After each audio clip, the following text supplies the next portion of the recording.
Over the past few weeks, I've received hundreds of incoming constituent messages about House Resolution 2, which we refer to as the Farm Bill. Since this legislation is up for a vote in the House this week, I wanted to inform you about the bill. Every 5 years, Congress considers the Farm Bill to modernize and reform policies impacting our domestic and global food supply chain. As you know, our congressional district, the 16th in Pennsylvania, leads the Commonwealth in agricultural production, supports more than 93,000 jobs, has a total economic impact of over $16 billion annually.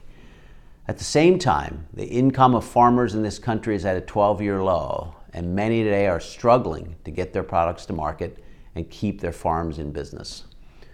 For these reasons, among others, I sent a letter to House Agriculture Committee Chairman Mike Conaway to convey the priorities of our district for the 2018 Farm Bill. These priorities include reforming the MPP, or Margin Protection Program, for dairy farmers and maintaining the current crop insurance program. I also urge the committee to prioritize funding to fight the invasive spotted lanternfly. This is a species that is a real threat to our local economy and requires an effective response. Thankfully, these important priorities were included in the final House version of the Farm Bill.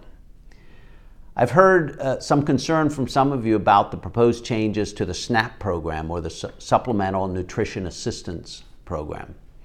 This bill imposes work requirements on able-bodied adults between the ages of 18 and 59.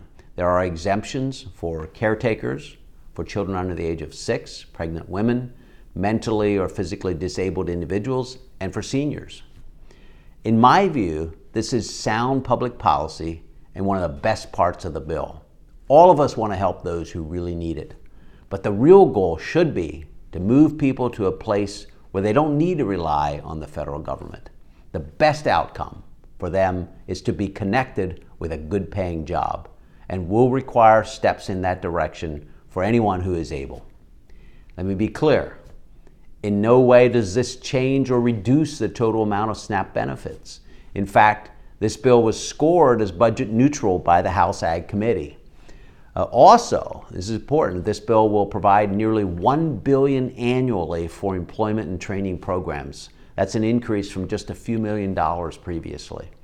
These programs have been significantly underfunded under existing federal laws. The proposed reforms can change lives, can improve our workforce, and will lift people out of poverty. Ultimately, more people will be able to achieve the American dream. While I don't sit on the House Ag Committee, I encourage you to visit the committee's website at agriculture.house.gov or my website, smucker.house.gov, to learn more about this important legislation. Please don't hesitate to contact me and my office about any concerns or questions that you may have.